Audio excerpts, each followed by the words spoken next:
En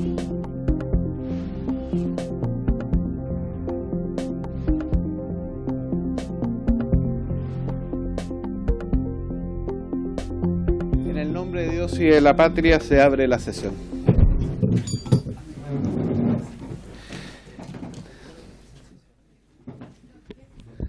El señor secretario dará lectura a la cuenta. Señor presidente, no hay cuenta para la presente sesión. Muy bien, no habiendo cuenta, no se ofrece la palabra sobre la cuenta. Y tampoco hay varios, de acuerdo a lo que definimos. Muy bien, es que los varios son los días martes, en la tarde.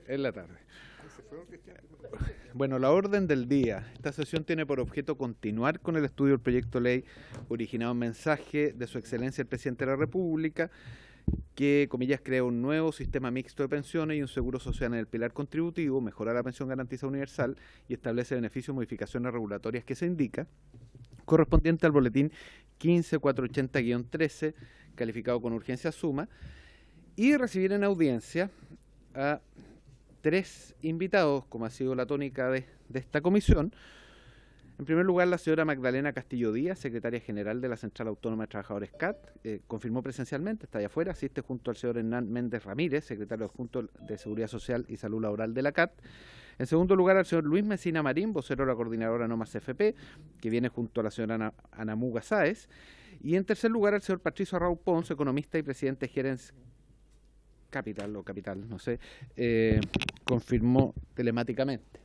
Le damos la bienvenida al Ejecutivo, representado en esta oportunidad por la señora Ministra del Trabajo, Janet Jara, por el señor Subsecretario de Previsión Social, Cristian Larraín, y por el señor Superintendente de Pensiones, Osvaldo Macías, y todos los equipos de asesores y asesoras que están por ahí. Hacemos entonces pasar a los invitados e invitadas. Sí. Uno por organización. Bien, vamos entonces a agradecerle a los invitados e invitadas presentes hoy día el que hayan tenido la disponibilidad de tiempo para poder estar hoy día en esta sesión en que estamos analizando el proyecto de reforma de pensiones que ha presentado el Ejecutivo. Decirle a los invitados e invitadas, contarle un poco el contexto. Nosotros estamos en la parte que es la discusión en general y hemos acordado como comisión que en la discusión en particular de nuevo vamos a tener invitados, porque vamos a separar la discusión del proyecto de ley en función de distintos capítulos temáticos, no capítulos de seguir los artículos números, sino que temáticos. Y en esa oportunidad vamos a tener nuevamente invitados. Esto se lo digo por tres razones. La primera, para el contexto general. La segunda, porque esa es la razón por la que hemos dado solo 15 minutos.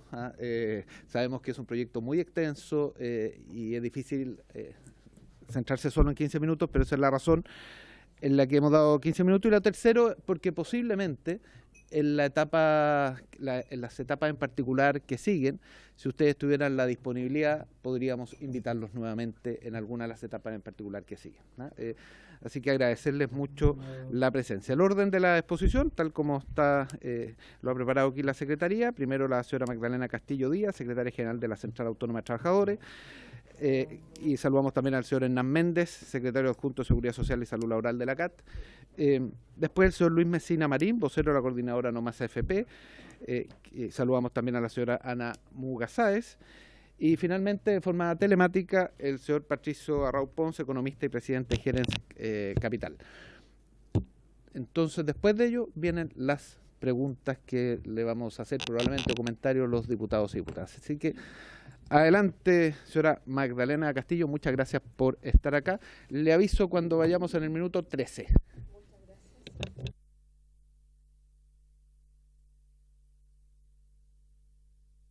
Muchas gracias. Muchas gracias. Ahora sí. Buenos días a todas, a todos, ministras, ministros, subsecretarios, parlamentarios, diputadas, diputados. Desde la Central Autónoma de Trabajadores queremos agradecer la invitación y la instancia para poder plantear de alguna manera nuestra posición frente al tema. Como Central Autónoma somos la central sindical con más representatividad en el sector privado. El 90% de nuestros afiliados son del sector privado y un 10% son del sector público. Por lo tanto, nos sentimos de alguna manera afectados directamente con esta reforma. La siguiente, por favor. ¿Por qué debemos incidir? Bueno, las pensiones no son algo vital para la vida de los trabajadores y trabajadoras en general. Somos los que ponemos la plata, pero no la música.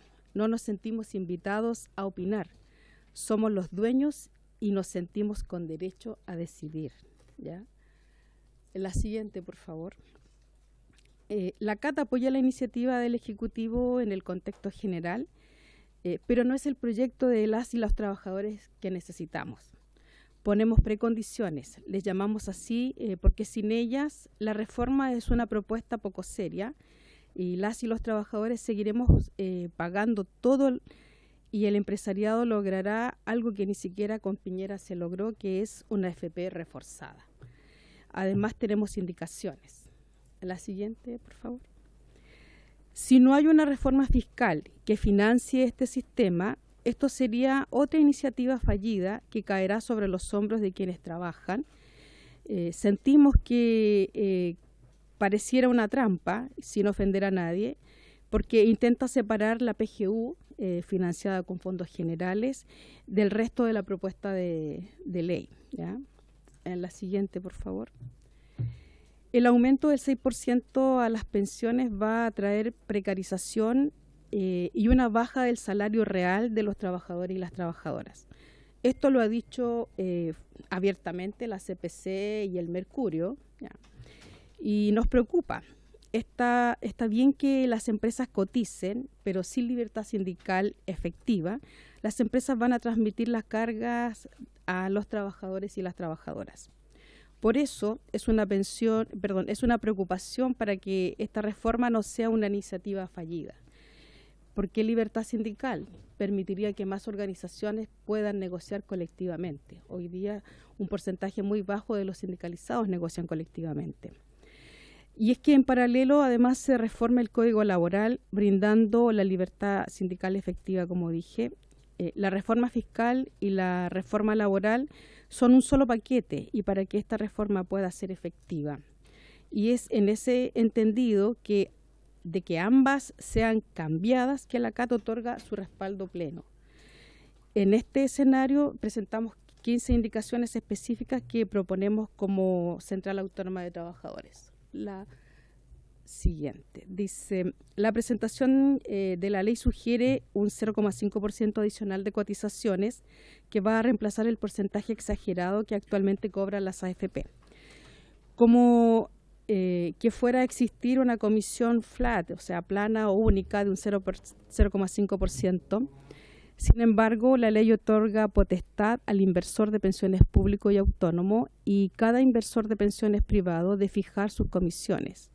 La primera indicación es eliminar ese 0,5% adicional que no tiene justificación y al cual nos oponemos firmemente. Los trabajadores no podemos poner un peso más. La propuesta establece el derecho del inversor de pensiones públicos y autónomo de cada inversor de pensiones privadas de fijar sus comisiones. Proponemos que la ley establezca límites a las comisiones que conducen a ganancias groseras de las AFP. Nos dicen que hay que aprender de la experiencia. Esa es la experiencia. En su momento, hasta el expresidente Piñera propuso limitar las ganancias exageradas de las AFP. Las comisiones fantasmas han sido una sangría para el fondo de pensiones. La experiencia muestra que debe quedar claro que no pueden sacarse del fondo ni ser parte de comisiones extras. A nuestro juicio, ni siquiera en la excepción del artículo 240, letra N. La siguiente, por favor. Para la Central Autónoma de Trabajadores y Trabajadoras, las cotizaciones previsionales descontadas y no pagadas es un delito, y un delito contra los recursos del más débil, los que viven del salario. La iniciativa para perseguir el hecho, o sea, dar el impulso administrativo judicial, debe ser de la víctima del delito, el trabajador y o sus representantes, y además deben tener capacidad de oficio las instituciones que deben velar por estas. El dejar a estas instituciones como únicas representantes limita los derechos de las víctimas. Tenemos experiencia, ya lo conoce el presidente de la Cámara, de que una tremenda empresa de supermercados estuvo mucho tiempo no pagando cotizaciones previsionales. Presidente de la comisión, perdón, ya le subí el rango, sorry, para la próxima.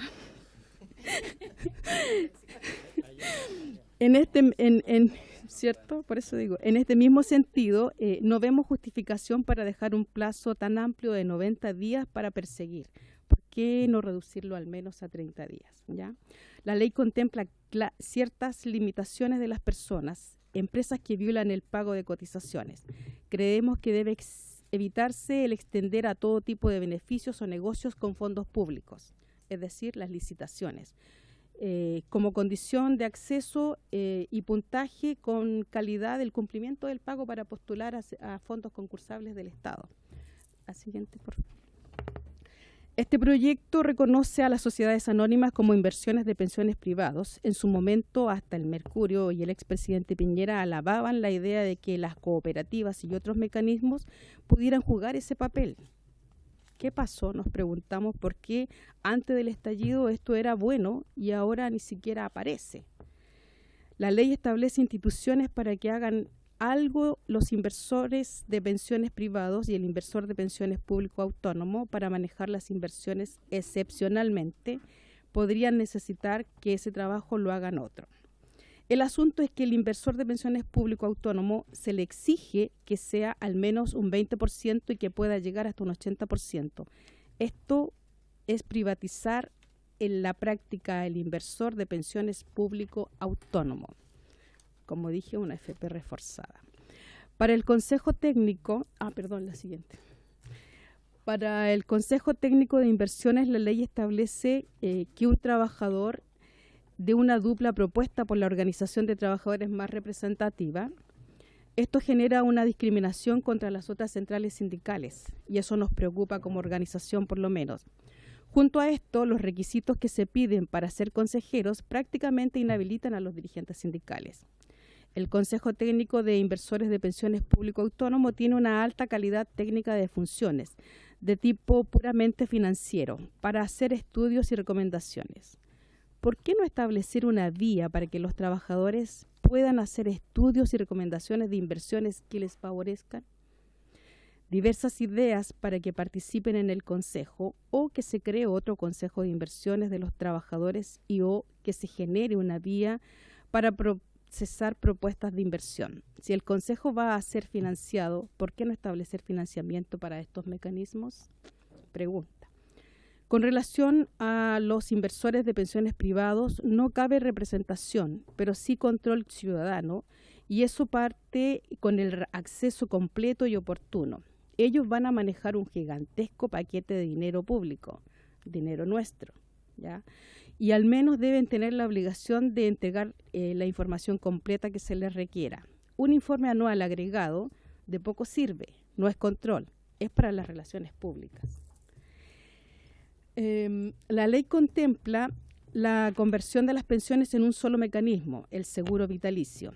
Y aquí otro gran negocio, porque el dinero que no está en el fondo de los trabajadores activos está en las compañías de seguro de los trabajadores pensionados. Ese dinero lo manejan los inversores de las compañías de seguro 100% privadas. El Estado podría perfectamente ofrecer un mecanismo de seguros, una nueva entidad o ampliación de algo existente. Sugerencia. La siguiente, por favor. Sustituir el aumento de cotizaciones por un aumento del pilar solidario con fondos generales es equivalente a subir la cotización de las y los trabajadores, pero de forma indirecta, ¿ya? Y disimularla, y no lo aceptamos. Los que proclaman la libertad de elección del 4,2% no dicen que la mayor parte de los pensionados van a recibir más, que si envía el 6% a los inversores de pensiones privados y que de no existir el inversor de pensiones público y autónomo, perderían ese dinero. La siguiente, por favor. Los que proclaman más competencia quieren cerrar la posibilidad de invertir al inversor de pensiones público y autónomo. Ahora, tampoco mencionan la posibilidad de que otras organizaciones que no sean sociedades anónimas participen como se plantean competencia pública, tampoco se plantean competencias públicas en seguros. Consideramos que el debate no convierta este proyecto en una nueva ley sin sentido. Esa es la posición de la CAT. Creemos que ni un peso más debe ir a las AFP, así que muchas gracias. Bien, muchas gracias a la señora Magdalena Castillo Díaz, secretaria general de la Central Autónoma de Trabajadores CAT. Además, muchas gracias por ajustarse al tiempo, nos cuesta con los invitados eso, así que de verdad le agradecemos doblemente. Le damos la palabra ahora al señor Luis Mesina Marín, vocero de la coordinadora No Más AFP. La verdad que en el minuto 13 le aviso, está apagado. En el botón negro que está abajo del micrófono. Abajo del micrófono. Ese. Ahí sí, ¿me escucha bien? Ahí sí, adelante. Muy bienvenido. Bueno, buenas tardes a los señores congresistas y agradecido de la invitación que nos cursaran. Voy a tratar de tenerme a los 15 minutos, aunque la invitación decía entre 15 y 20 minutos, así que veníamos preparados para 20, vamos a tratar de ajustarnos. Bueno, queremos partir, señalando una cuestión que nos parece fundamental en el marco del debate de este tercer intento por reformar el sistema fracasado de cuentas individuales que a 41 años ha mostrado ser, insisto, un absoluto fracaso. Las cuentas individuales, el sistema de cuentas individuales es un fracaso socialmente en este país. Y quien puede esgrimir argumentos en contra de esa sentencia tan categórica debiera hacerlo públicamente de forma tal que la ciudadanía, en el marco de la discusión, quizás de la reforma más importante que el país hace mucho tiempo viene demandando, pudiera conocer los argumentos para seguir insistiendo en la mantención de este sistema fracasado. Creo que la compañera que me antecedió en la palabra entregó varios elementos que son sumamente contundentes, que desgraciadamente requieren de un análisis mucho más profundo en el tiempo para debatir esta cuestión que es fundamental. Queremos señalar que este sistema no está fracasado porque lo diga un movimiento social que viene reivindicando una demanda contra las AFP hace muchos años, sino que las cifras son elocuentes.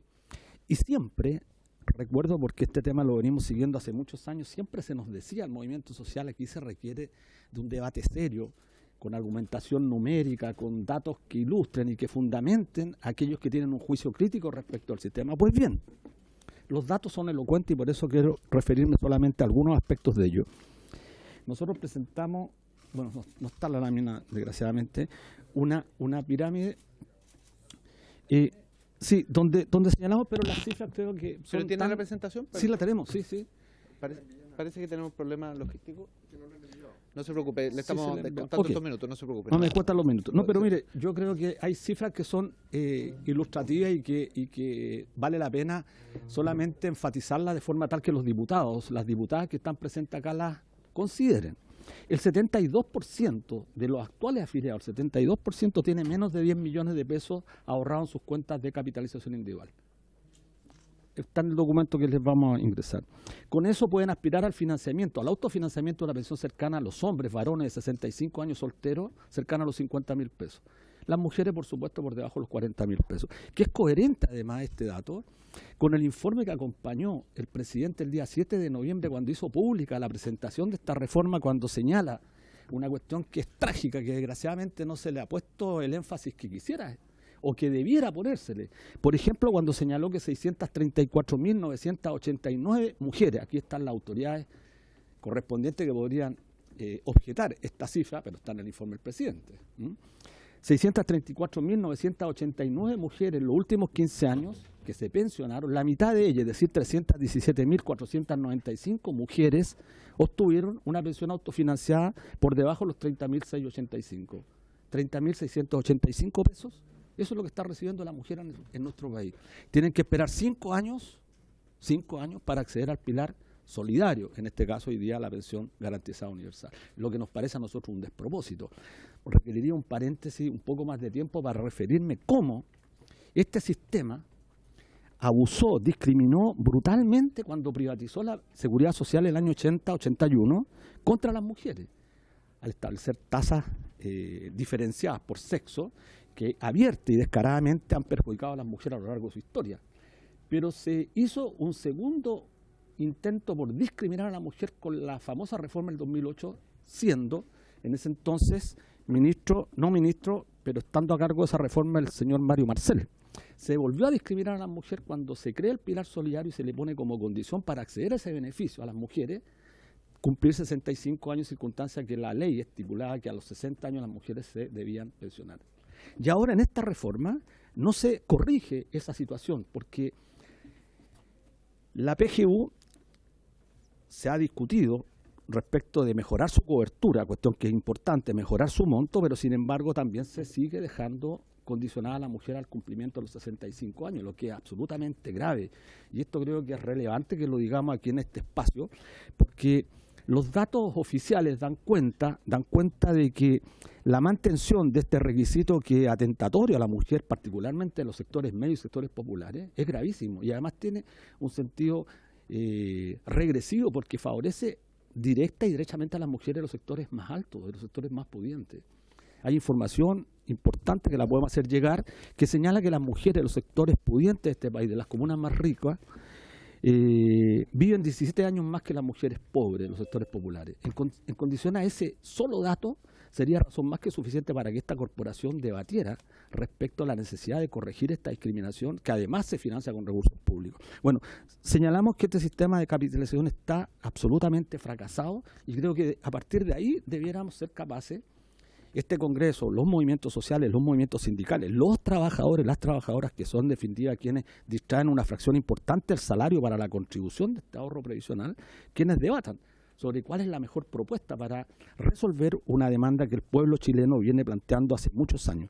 Entre el 2002, y termino con esta primera parte, entre el 2007 y el 2021, datos también que han sido entregados en esta comisión, la mitad de las personas que se pensionaron por vejez recibieron una pensión autofinanciada equivalente o inferior al 20%, equivalente al 20% de la última remuneración. Estamos hablando de un quinto aproximadamente de tasa de reemplazo. Discusión que se está haciendo hoy día en la Cámara. Entiendo que el gobierno presentó, no sé si iba a presentar o presentó ya algunos datos respecto a las tasas de reemplazo, que también son una manera, a juicio nuestro, equivocada de presentar la temática. Porque se nos dice, mire, tenemos que aproximarnos a que las tasas de reemplazo cumplan con ciertos estándares que tiene la OCDE, por ejemplo, que éstas sean equivalentes a un 70% como se prometió cuando José Piñera Echenique montó la campaña propagandística bajo la dictadura para instalar este sistema. Pero lo que no se dice es que la tasa de reemplazo tiene que ser coherente con otro principio que es fundamental, el principio de la suficiencia. Porque la propia ministra en su intervención en esta propia comisión señaló que, y lo han dicho muchas veces el gobierno, que el 74% de las actuales pensiones está por debajo del ingreso mínimo. Un porcentaje no menor también está por debajo de la línea de la pobreza. La pregunta que debiéramos hacernos en el debate sobre seguridad social es si lo que aspira este país, un país que muchas veces se pavonea de tener el ingreso per cápita más alto de la región, si nuestra meta es justamente tener pensiones equivalentes a la línea de la pobreza o aspiramos a tener pensiones que a lo menos se aproximen al ingreso mínimo, que cumple con ciertos estándares para atender las necesidades y requerimientos más básicos de la población. Un último tema sobre el particular. El flujo monetario del sistema de AFP es tan, y creo que lo dijo Manuel Risco en la presentación, algo dijo también Marcos Kremerman, que son las dos fundaciones, digamos, que representan de alguna forma el pensamiento del mundo del trabajo. Las otras son absolutamente, la gran mayoría, funcionales al modelo vigente.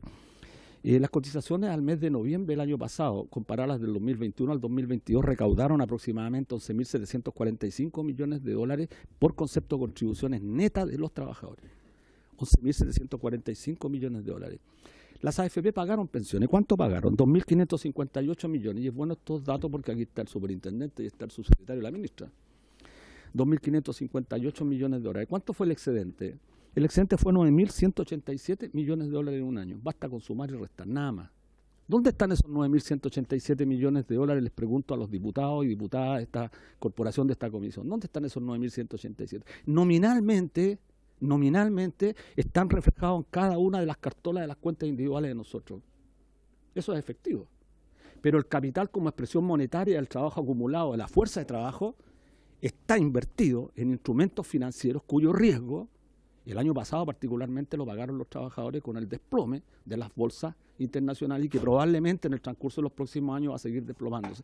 La propia intervención del superintendente de pensiones hace algunas semanas atrás daba cuenta que, y este tema es relevante, que la rentabilidad es tan importante porque, lo decía el superintendente, en el gobierno pasado, y bueno, tenemos al superintendente en este gobierno también, que un punto menos de rentabilidad en 25 años puede significar finalmente un 20% menos de pensión. Si el promedio en los 40 primeros años de rentabilidad del sistema fue alrededor del 7,8%, y si tomamos la rentabilidad de estos 2 últimos años menos de 2% negativo, la perspectiva, salvo que aquí haya alguien que pueda pronosticar un escenario absolutamente positivo de la rentabilidad que van a tener las inversiones en renta variable, particularmente aquí bastante especialistas, bueno, tendrían la solución para el sistema. Yo trabajo en el sistema financiero también, hace 45 años. Y todos los especialistas en la materia nos señalan permanentemente que no hay ninguna posibilidad de generar renta al capital invertido en instrumentos financieros, dada la incertidumbre que existe en el concierto mundial. Y esto lo pongo como un tema relevante porque el año 2023-2024 augura un panorama absolutamente incierto. Si la rentabilidad o el retorno de nuestro ahorro es bajo, bueno, la perspectiva es mucho más compleja. Respecto de la propuesta que ha presentado el gobierno, bueno, nosotros valoramos algunos avances, y queremos decirlo aquí claramente. Valoramos, en primer lugar, que se avance hacia la conformación de un seguro social que Chile no tiene y que no ha tenido durante 41 años. Eso es lo primero. Y al mismo tiempo también valoramos que el gobierno considere, reivindique la función de un órgano público en la administración de los ahorros provisionales. Toda esta discusión falsa que se hace respecto de la competencia, respecto de la ineficiencia de los organismos públicos, yo invitaría a quienes sostienen esa tesis que miraran, por ejemplo, para el caso de la rentabilidad de recursos públicos, el rol que ha jugado el Banco Central en la inversión y en el retorno de la rentabilidad, por ejemplo, de los fondos de reserva de los bonos soberanos que tenía invertido el Estado chileno. ¿Cómo lo ha hecho el Banco Central? A estos congresistas y a estas distintas autoridades que condenan de manera permanente, cuestionan el rol público, sería interesante que se pronunciaran respecto a cuál ha sido el rol del Banco Central en la rentabilidad y en el retorno de estas inversiones. Sería importante preguntarle. Y lo que a nosotros nos parece absolutamente necesario resaltar es que en la materia referida a la administración de los ahorros previsionales, referida al tema de administrar la seguridad social, no caben dos posturas. Lo público es fundamental. Nosotros reivindicamos lo público no por una cuestión ideológica, reivindicamos lo público porque la enseñanza nos muestra que todos los sistemas en Europa, y partiendo por Estados Unidos, lo público es lo que tiene absolutamente sentido en la administración de estos recursos por una cuestión fundamental. Porque al estar lo público en la administración, inmediatamente se le cierra la puerta al negocio. Porque cuando las sociedades anónimas compiten por la administración de determinadas áreas del mundo social, lo que hay detrás puede ser legítimo, lo que hay detrás es justamente la consecución de cierta renta, de cierta utilidad. Lo que, insisto, puede ser legítimo, pero en el campo de los derechos sociales eso no parece razonable. Y no viene al caso hablar porque la seguridad social no solamente contempla las pensiones, contempla la salud. Ante una crisis que estamos viviendo hoy día en materia de salud pública y salud privada, parece razonable detenerse a pensar respecto a la importancia de reivindicar lo público en esta materia acerca de lo privado. Dicho eso, que valoramos el avance de la propuesta del gobierno en tema de avanzar hacia un seguro social y reivindicar lo público, pero nos parece que es insuficiente. Si de verdad se quiere avanzar hacia un sistema mixto, nosotros creemos que particularmente también reivindicamos y tomamos en consideración aquellos sectores que defienden el derecho a elegir, el derecho a la elección, que esa voluntad privativa del individuo que con tanta fuerza se reivindica muchas veces acá, bueno, también se nos deja a nosotros la posibilidad de elegir. Y nosotros somos partidarios que si se avanza un sistema mixto en la perspectiva de avanzar el día de mañana un sistema integral de seguridad social, bueno, que a lo menos la capitalización individual contemple un 8% y el otro 8% sea un fondo solidario de reparto. ¿Por qué no? ¿Por qué no? El gobierno presenta una propuesta que considera un 6%, digámoslo derechamente, a solidaria reparto, que está dividido en 2 porcentajes. Pero ha demostrado el gobierno que con ese 6% es perfectamente posible mejorar las pensiones de los actuales y los futuros pensionados, hacer corrección en materia de género.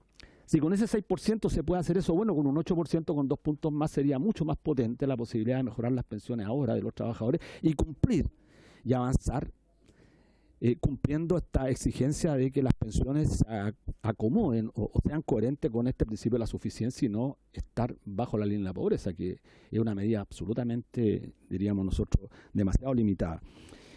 Eso es lo primero que tenemos como presentación a la comisión. Y en segundo lugar nos parece, ya lo dijo la colega que me antecedió en la palabra, injustificable el aumento de un 0,5% de contribución, y eso lo rechazamos categórica y contundentemente.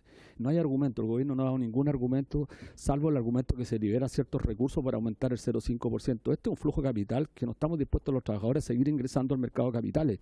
Derechamente el mercado de capitales para el financiamiento, la expansión de los grandes grupos económicos, porque no es un financiamiento que vaya en mejora de los sistemas intermedios de la sociedad, no va al financiamiento de las pymes ni de los pequeños emprendedores. Esto derechamente va al financiamiento de aquellos que especulan con nuestros ahorros previsionales y en un contexto de absoluta incertidumbre respecto a la rentabilidad que podría favorecer esto, nos parece a nosotros un exceso. Y si de verdad ese 0,5 se libera, bueno, que vaya a parar directamente a las remuneraciones escuálidas que sufre la gran mayoría de los trabajadores que hoy día, tenemos que decirlo, casi un poquito más del 50% recibe ingresos que están al nivel del ingreso mínimo. Vamos Sí, en 15 ya. termino. Okay. Bueno, las observaciones a la propuesta, ya las dije, están en el 0,5% que nos parece impresentable y planteamos un sistema mixto del 8 y 8%. La observación que tenemos que nos parece absolutamente también desmedida es que se plantee la eliminación del retiro programado en el actual sistema. No nos parece en lo más mínimo aceptable que se pretenda transferir una gigantesca cantidad de recursos a las compañías de seguros, que son entre otras cosas también propietarias de las AFP, a lo menos 3.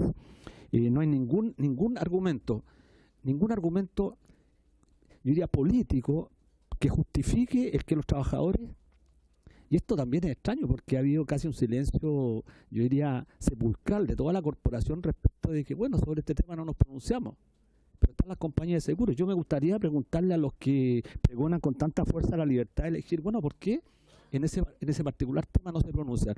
Solamente un tema que creo que es relevante y acompaña la tesis del por qué es importante el rechazo, especialmente a los diputados que están presentes, que son bastante poco, entiendo. Mire, las personas que se pensionan hoy día, y aquí a confirmación de las autoridades, los que se pensionan por retiro programado hoy día, en el caso de los varones, recién a los 17 años, después de los 65, saque usted la cuenta, recién vienen a equiparar el monto de su pensión con lo que podrían obtener en una renta vitalicia. Y las mujeres aproximadamente a los 9 u 11 años. No hay razones, no hay ninguna razón. Y esto es gravísimo. Ahora entrego el tercer elemento. Esto sí que es gravísimo, porque permitir que todos nos vayamos a renta vitalicia implica además una medida absolutamente regresiva y discriminatoria con los sectores más pobres, porque las mujeres más ricas, los hombres más ricos, se mueren mucho en más tiempo que los sectores populares. Entonces, cuando las compañías reciben este gigantesco flujo de capital y determinan con las variables motu propio cuál va a ser los criterios para presentar determinada renta, por supuesto que al final de cuentas quien se muere primero está entregando los recursos suficientes para que las compañías le paguen a los sectores más ricos. Esto es inaceptable, impresentable, presidente. Y por último, respecto a la PGU, me quedan 2 láminas, termino inmediatamente, señor presidente. No existe razón para que no se le entregue a las mujeres. Nosotros estamos iniciando una campaña fuerte respecto de la PGU a los 60 años a las mujeres. No hay ninguna razón, ya di los argumentos, creo que no vale la pena extenderme más. Es una discriminación muy brutal contra las mujeres trabajadoras. sean estas del pilar contributivo o no contributivo, nuestras madres, nuestras abuelas que trabajaron toda su vida, las mujeres, y aquí hay que pedir un poco de sororidad a las mujeres de esta corporación, a que entiendan a las mujeres de sectores medios, a las mujeres pobres, que no tienen ninguna posibilidad de mejorar sus condiciones laborales y que le entreguemos la pensión a los 60 años. Sí, no, me parece muy bien, diputada, espero contar con su apoyo. Sí, entonces planteamos eso, no me voy a extender porque, y quiero terminar. La Asociación de FP, señor presidente, ha financiado una campaña de comunicación masiva con el eslogan "Yo quiero elegir". Y muchos personalidades que vienen a exponer aquí, muchas, yo diría casi la gran mayoría, por no decir todas, salvo Fundación Sol, Senda, nosotros, bueno, los dirigentes sindicales, tienen serios conflictos de interés. Serios conflictos de interés. Y creo que una corporación que busca arribar a un encuentro para resolver una demanda que ha sido tan sentida, que fue uno de los pilares fundamentales del estallido social de octubre del 2019, deberá tener en cuenta este dato. Y yo quiero elegir, bueno, nosotros también queremos elegir.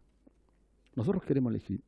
Nosotros queremos un sistema público de pensión, un sistema de reparto, con fondos de reservas técnicas, que es la propuesta de la coordinadora que fue presentada hace el gobierno de Bachelet, de la presidenta Bachelet, bajo el gobierno del presidente Piñera, y hasta el momento no ha podido ser descalificada porque tiene cálculos actuariales que nos permite financiarla sin generar trastorno a las cuentas fiscales, permite aumentar gradualmente el nivel de gasto público, llegando al 7,8% en 20 años más, lo que en lo absoluto es extremadamente alto comparado con el gasto público que tienen los países de la OCDE, pero lo más importante, establece en 5 años una pensión igual al ingreso mínimo, es decir, a 410.000 pesos, y genera incentivos para que la gente contribuya, porque lo que quieren algunos sectores, que solamente refugiarse en la pensión garantizada universal de 250.000 pesos, sin que mejoren las pensiones y que sigamos distrayendo parte importante de nuestra humanidad, de nuestra vida, de nuestra fuerza de trabajo acumulada a los sectores financieros, particularmente especulativos, es una trampa.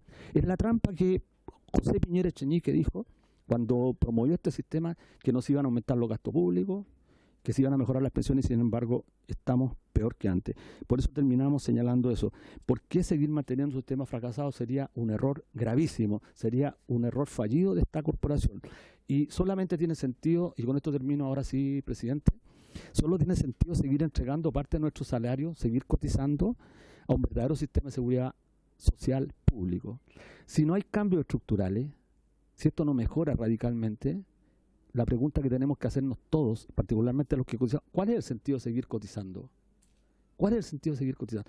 Si en abril, como se cumple el plazo para presentar un nuevo retiro, la única forma de paralizar cualquier intento por sacar beneficio en beneficio de la ciudadanía que lo está pasando muy mal, es solamente con una propuesta contundente, maciza, robusta, que cuente con la mayoría de la aprobación de la ciudadanía. De lo contrario, no tiene sentido seguir cotizando y más bien vale la pena sumarse a aquellos que están planteando sacar todo y que finalmente sea el Estado a través de la PGU que nos pague la pensión, porque no tendría ningún sentido que el Estado me pague las 250 lucas y yo me las veré como me las arreglo.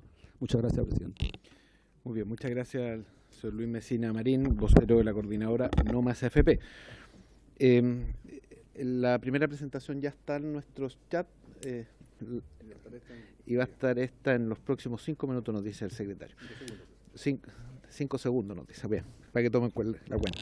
Bien, tiene la palabra el señor Patricio Arrau Ponce, economista y presidente de Gerencia Capital, quien está conectado. Muchas gracias por su disponibilidad. Adelante, le aviso a los 14, 15 minutos.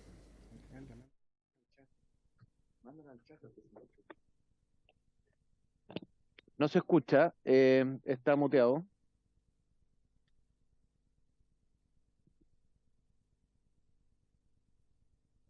Disculpe, señor presidente, no sé Ahí si... sí, ahí sí, ahí se escucha. Ok. No sé si la presentación se ve en forma correcta o al revés. Sí, sí, se ve bien, se ve en forma correcta. Muchas gracias, señor presidente.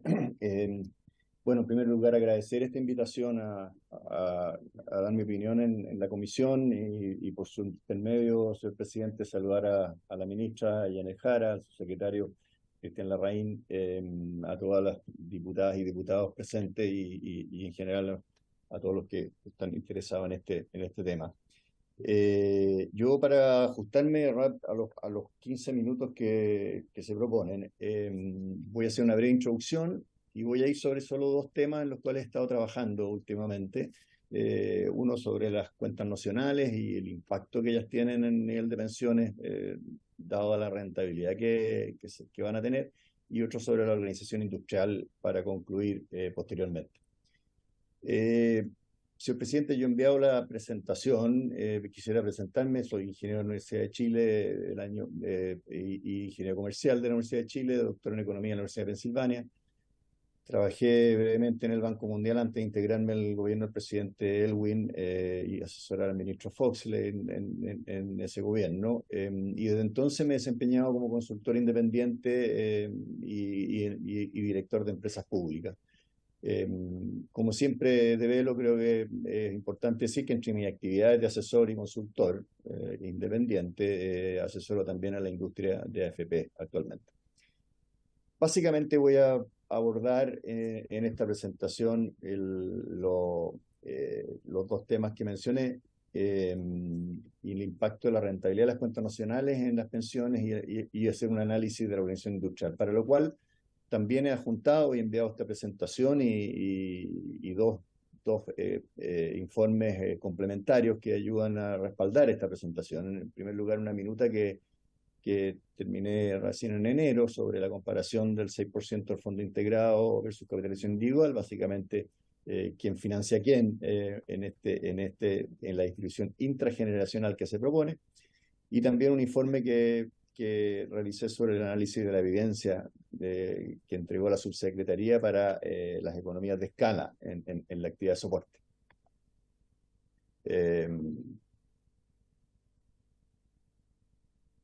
Bueno, básicamente lo primero es que yo construí una base de datos basado en la muy completa historia previsional de afiliados y pensionados y fallecidos, la llamada HPA, del sistema previsional chileno, que sigue la pista desde el 81 hasta la actualidad a un número importante de afiliados con el propósito de obtener información microeconómica de esta base de datos.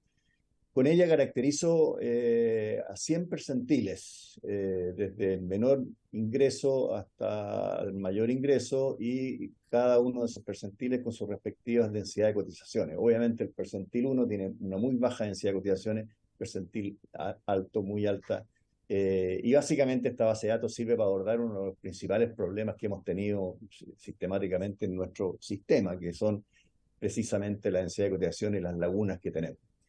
Utilizando esta base de datos, entonces, se construye estos 100 percentiles y los caracterizo en los 10,7 millones de afiliados actuales a septiembre del año 2022, donde básicamente tenemos 6,1 millón de hombres y 4,6 millón de mujeres.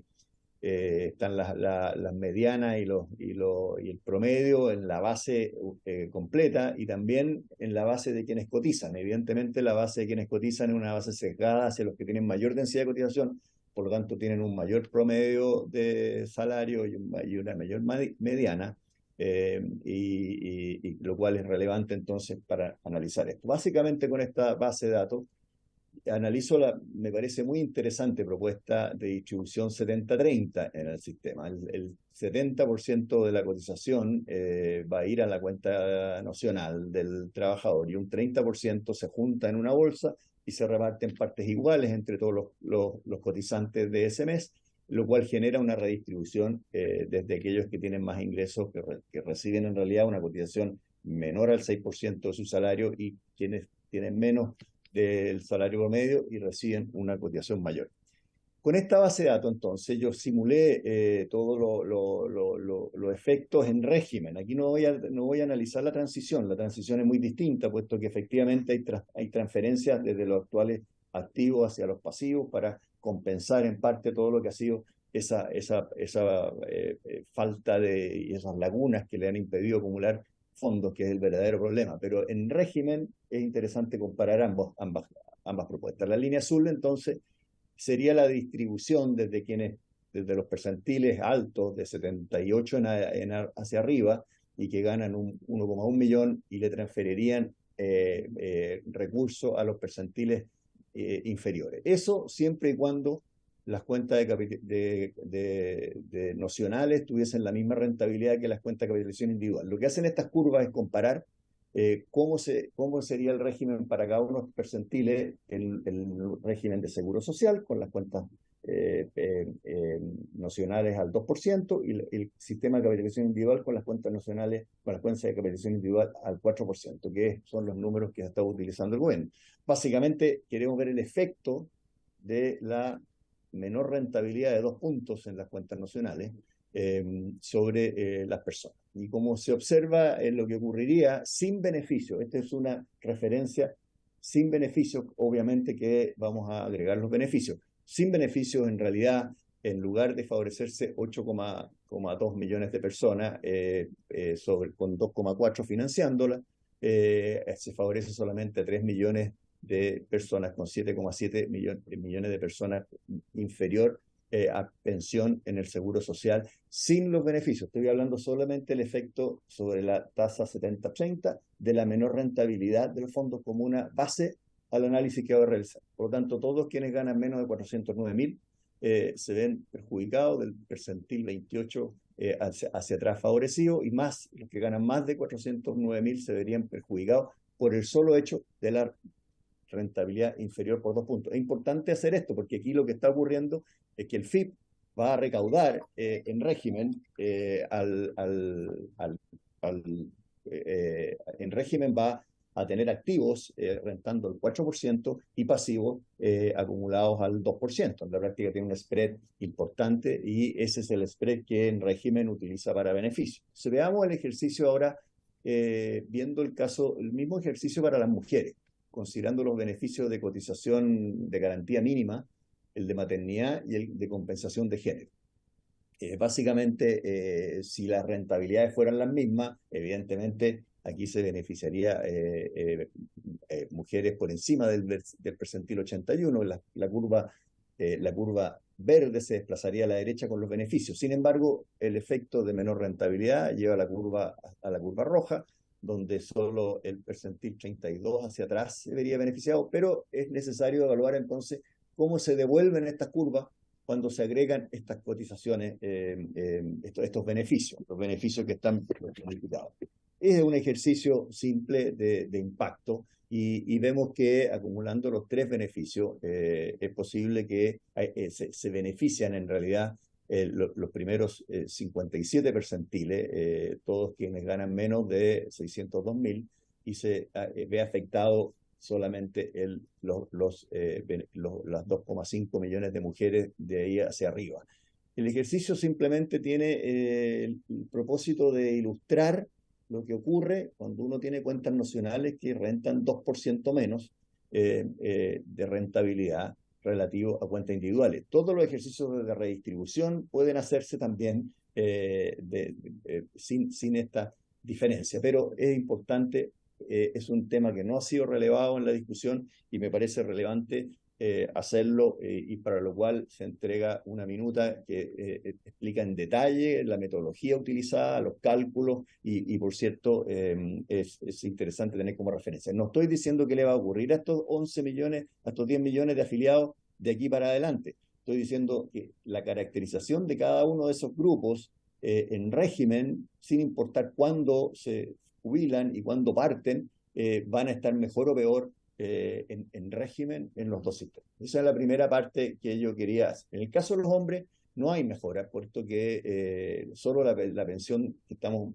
modelando, solo la pensión de garantía mínima, y ella favorece solamente al primer decil. Quienes tienen densidad de cotizaciones muy baja en régimen son quienes se ven garantizados, favorecidos permanentemente con una garantía mínima, y por lo tanto la línea roja es la que incluye ese efecto relativo a la línea celeste, que si no lo incluyera. Por lo tanto, sigue ahí 1,3 millones de hombres favorecidos y 4,7 millones de hombres por efecto en la política 70-30, por efecto de la rentabilidad. Quisiera pasar ahora al tema, los próximos 6 minutos, la organización industrial. La posición del gobierno es que va a centralizar y monopolizar la actividad de soporte en el APA. El IPA y el IPP tomarían la función de inversiones. Las FP hoy tienen un costo operativo de 0,68% del saldo administrado y el actual costo, básicamente, que son 500 millones de dólares, 300 millones en soporte, 160 en venta y 40 en inversión. En primer lugar, la Secretaría entrega literatura que avalaría la reducción de costos por economías de escala. Eso vamos a asumir nuestro análisis más adelante. En segundo lugar, en la presentación del 20 de diciembre del 22, que la separación de industria y centralización de funciones, la Subsecretaría de Previsión Social detalla los ahorros de la nueva organización. Primero, un ahorro de 300 millones en soporte, puesto que ese cargo es ahora de cargo fiscal. El APA presta servicio gratuitamente al IPP e IPA.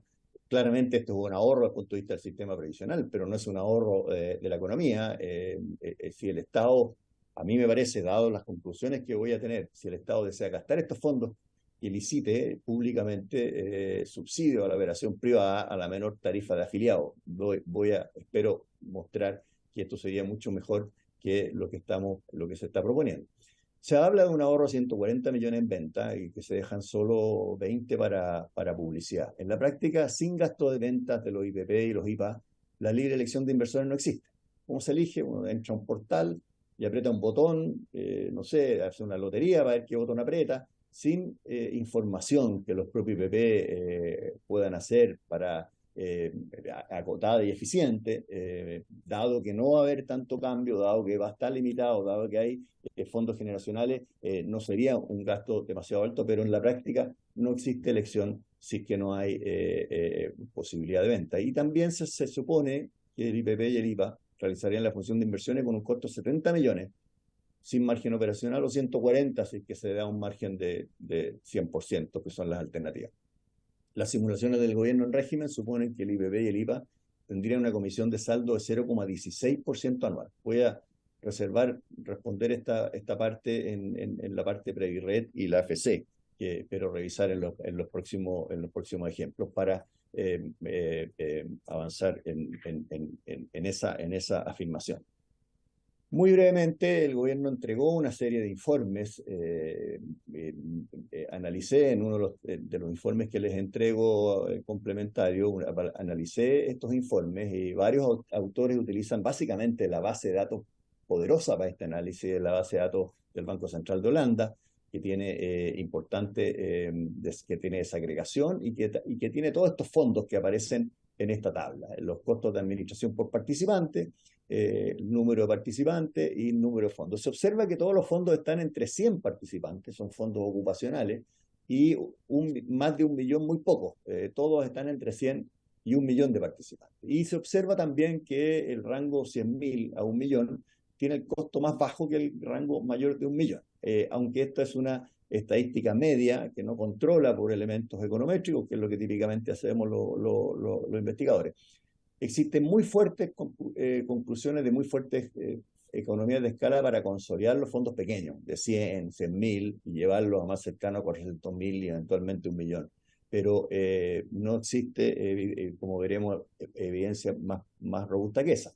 Una lectura adecuada de estos informes, escéptica como corresponde, y descarta que existan economías de escala significativas centralizando 11,5 millones.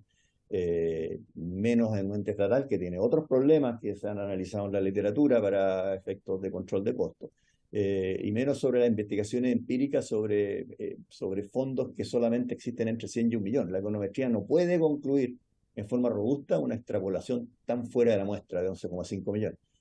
Los resultados son poco robustos. Al interior de ellos hay algunos que hablan de 50.000 a 100.000 participantes como en la escala óptima, otros de 400.000 a 1,3 en los más recientes. Solo uno estima que una escala óptima de 9 millones, pero en la práctica los mismos autores dicen que esa no es la mejor estimación, que es menos robusta, y eligen otra que está más cerca del 1,3. El peso de la prueba está en el gobierno en esto, que propone esta centralización. El error se descubre muy tarde, cuando ya se hizo y cuando los costos son mayores respecto a la economía de escala. Me gustaría avanzar brevemente entre los dos temas antes de terminar. Previred se usa como uno de los ejemplos. Previred no es un recaudador, es un sistema de interconexión bancaria que informa al banco del empleador a quién le tiene que transferir los fondos, no solamente a las 7 FP, también otros 57 clientes, está FONASA, el propio IBS, el ISL, mutuales, compañías seguras. La centralización y la eficiencia de una centralización depende de la naturaleza de la función. Y por lo tanto, esta función, que sí es muy conveniente centralizar, no es un ejemplo para la función de cuentas individuales. El intangible Previred es el contrato con los bancos con transferencia a cero costo entre las cuentas. Nadie puede competir con Previred sin contar con el mismo activo intangible, que, perdonen los errores de tipeo, sin la función licitada. En este esquema, la AFP recibe fondos en sus cuentas y concilia las cuentas afiliadas. Aquí hay una inconsistencia en la actual propuesta APA y BP. Es una gran inconsistencia, a mi juicio. No es posible pensar que el APA conciliará correctamente las cuentas individuales si otra institución que no es ella recibe los fondos en sus cuentas corrientes. Hoy día es la misma institución que recibe los fondos y la que concilia y hace las cartolas. No es posible pensar, por otra parte, que el IPA y PP tendrán una comisión de saldo 0,16, utilizada por el gobierno en su cálculo, si no se encarga al IPA y al IPP conciliar las cuentas y procesar las cartolas de afiliados. Aquí hay una inconsistencia que es grave y que yo creo que hay por lo menos 300 o 400 puntos base de error en la estimación del 0,16. Previred procesa 3 millones de planillas al mes, 800.000 de las cotizaciones obligatorias, y entrega mensualmente 5,5 millones de líneas en cada una de estas planillas. Las planillas es por empleador o por persona que invierte, y las líneas son a quién corresponden estas. Entonces aquí hay un tema muy relevante. Previred no es licitable, está optimizado, es una genialidad el contrato que tiene con los bancos, y no es posible... Estamos los 15. Sí, si me permite, presidente, nada más que mostrar en la comparación de AFP y AFC que también se usa. En la comisión de saldo de la última licitación, del cual yo fui el asesor financiero y construí el modelo financiero para esa oferta, es de 0,42, comparada con el 0,68. Los modelos son completamente distintas, las complejidades son completamente distintas. Ahí están los números de sucursales, el número de beneficios, pero sobre todo la última fila del comento ahí y el promedio y la comparación de rentabilidades. Yo prefiero 1000 veces tener una comisión de 0,68 con rentabilidades que van entre 0,6 y 3,8 al año, que una comisión de 0,42 con rentabilidades que van entre 2,37 y 2,91. Eso es lo que ocurre cuando uno licita, no es la panacea licitar. Hay utilidades, hay amortización de las inversiones, hay muchas cosas que hacen complejo esto. Entonces, básicamente concluyo, presidente, las cuentas nacionales que con rentabilidad 2% inferior al mercado tienen grandes impactos. La PGO actual, creo, elimina la necesidad de un reparto transitorio y sí, se aborda directamente de esta forma. Las cuentas nacionales son una respuesta de sustentabilidad al fracaso histórico del sistema de reparto. La tendencia histórica es en favor de la capitalización individual y el sistema de transferencia y cobertura de riesgo en el pilar solidario.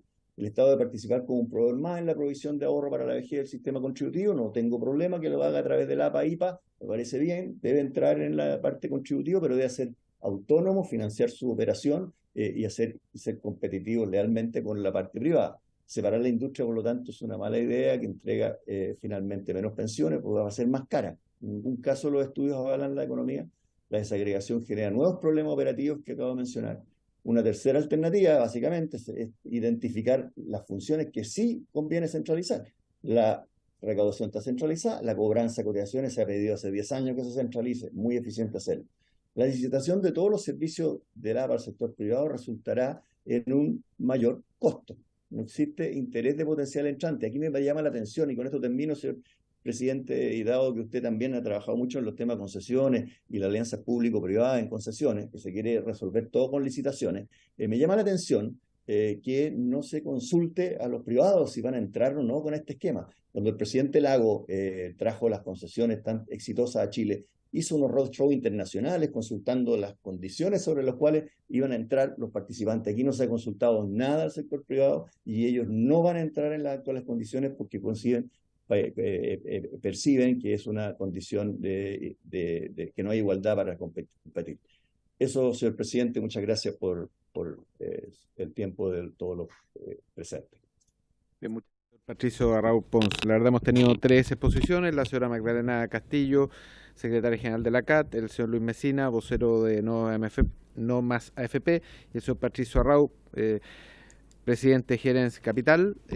Vamos a ofrecer la palabra ahora a los parlamentarios y parlamentarias para hacer comentarios y preguntas, ojalá más preguntas que comentarios, a nuestros invitados.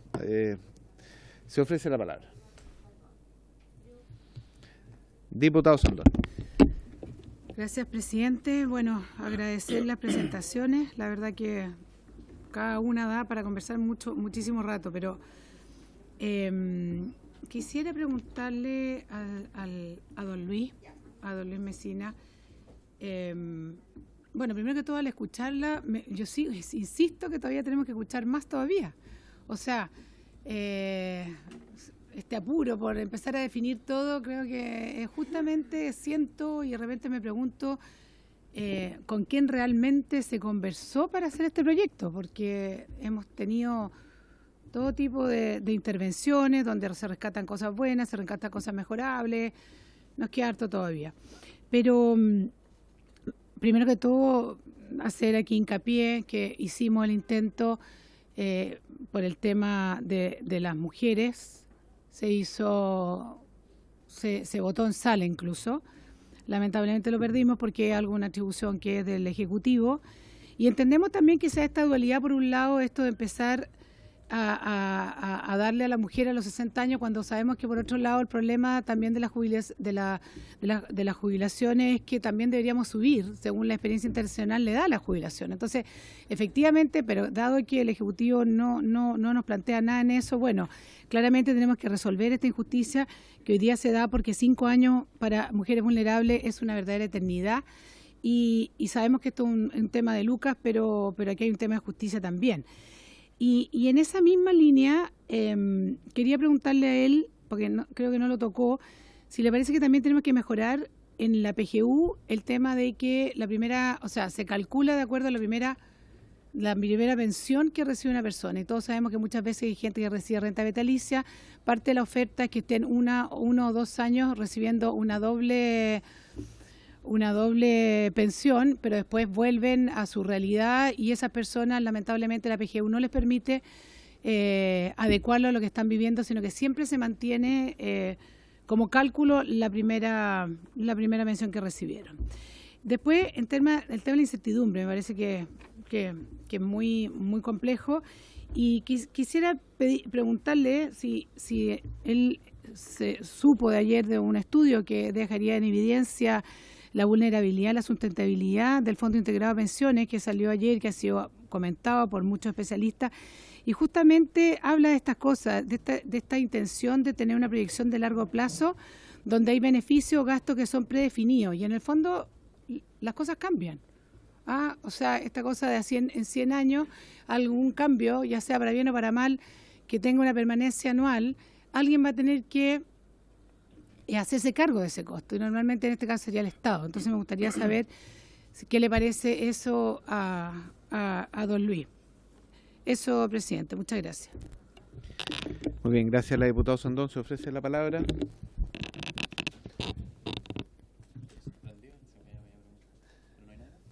Vamos, diputado Giordano.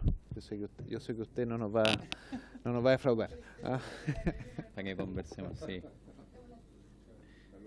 Ya lo dijo, así que hoy día no pregunto, esa pregunta no la hago porque ya partimos con una presentación transparente.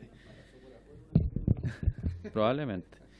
Don Patricio Arrau, por su intermedio, presidente, me gustaría consultarle, en términos más amplios, no fue tema de su exposición, pero ¿qué le parece, desde la perspectiva de un sistema de pensiones, la discusión sobre los retiros previsionales?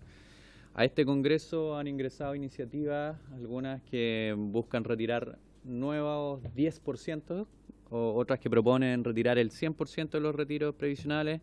Y cuando esto se votó en sala, hubimos varios parlamentarios que en algún momento apoyaron retiros, yo no voté anteriormente, pero apoyaron retiros, y que después, bajo la idea y el compromiso de avanzar en un nuevo sistema de pensiones, en un sistema basado en los principios reconocidos internacionalmente de la seguridad social. En ese momento se votó en contra. En términos más políticos, la pregunta, ¿no le parece que no avanzar en esas líneas que se fijaron en un momento como parte de esta idea de tener un nuevo pacto social, y lo mencionaba don Luis Mesina, ¿no? Por su intermedio presidente, que básicamente si no hay una transformación profunda, muchos se preguntarían, bueno, ¿para qué cotizar? O cómo no, ¿por qué oponerse a los retiros previsionales? ¿No le parece a usted que avanzar en capitalización individual a ultranza, en proporciones absolutas o incluso mayoritarias, no va a generar la legitimidad suficiente y el pacto social necesario para que este tema deje de ser una constante recurrente y pasemos, ¿no?, de concebir al sistema de pensiones como una caja de retiro hacia un sistema de seguridad social? Esa sería la primera pregunta. Sobre lo mismo yo le hablaba de principios de la seguridad social internacionalmente reconocidos. Buena parte de esto está vinculado al trabajo que han hecho distintos países a través de la Organización Internacional del Trabajo. Hay un documento que yo lo he citado varias veces en esta comisión de la OIT, que se llama Solidaridad y Sistemas Mixtos de Pensiones. ¿Por qué le quiero citar este documento? Que dice que la mera inclusión de un componente no contributivo que entregue una pensión asistencial o básica universal o focalizada no es suficiente para caracterizar un sistema como mixto, ya que no incorpora la definición más amplia y completa de solidaridad, es decir, que si un sistema no contempla seguridad social o solidaridad en el pilar contributivo, básicamente no sería un sistema mixto. Se lo pregunto porque sé que, como usted lo mencionó al comienzo, que asesoraba a la Asociación de FP y probablemente alguna FP, parte de la información que nos han hecho llegar dice relación con que consideran que Chile sí es un sistema mixto. Entonces me gustaría saber si en su calidad de asesor usted está de acuerdo con estos principios, según lo que le acabo de leer que señala la OIT, o derechamente cree que no es correcto lo que afirma la Organización Internacional del Trabajo. Y en tercer lugar, por su intermedio presidente, el señor Arrau comparó en su momento cuentas nacionales con cuentas individuales, pero tengo la sensación de que omitió un dato relevante, ¿no? Y que es precisamente, lo decía por su intermedio presidente también don Luis Mesina, que las AFP han pagado pensiones autofinanciadas bajísimas, lo que hace que hoy día tengamos actuales jubilados y jubiladas y próximos jubilados dentro de los siguientes 40 años que están pagando un costo de un sistema que sencillamente no puede responder a las pensiones que se requieren bajo el principio de suficiencia. Entonces, me parece que omite, y me gustaría que se refiriera a cómo hacemos para solucionar este problema, que un beneficio muy importante que se paga desde el 6% concebido como un seguro social, que es la garantía de 0,1 UF por año cotizado. Y si esta no es la vía para mejorar las pensiones, y si sostiene que es solo a través de la PGU, que creo yo que al menos acá hemos consensuado que no logramos ese estándar de suficiencia, ¿cuál sería la vía que él propone? Gracias, presidente. Bien, gracias, diputado Giordano. Momento, faltan algunas preguntas. Diputado Saúl Brown. Gracias, presidente. Preguntarle al señor Arrau respecto del problema que tenemos con la informalidad laboral. Hoy día en Chile, ¿cierto? Todos sabemos, estamos alrededor del 30% de informalidad. En algunos países, ¿cierto?, que de los cuales aquí se hace harta referencia, hay muchas normativas que obligan a cotizar. Hay mucha sanción, ¿cierto?, a la subcotización también. Entonces, la pregunta es si nosotros debiéramos hacer algo parecido en este proyecto, porque no se ha tocado mucho el tema, y la verdad que uno de los grandes problemas que tenemos en Chile es que la gente cotiza poco, apenas el 11% de los hombres y el 10% de las mujeres no tiene lagunas, todos los demás tienen lagunas previsionales. Este proyecto no hace nada por solucionar esa situación, aparte obviamente del incentivo propio, ¿cierto?, que se establece en este proyecto, pero para cotizar, pero para pagar esta cotización previsional no hay mayor incentivo. Entonces, la pregunta es si podemos hacer algo o alguna normativa, ¿cierto?, que nos obligue a cotizar en todos los estratos.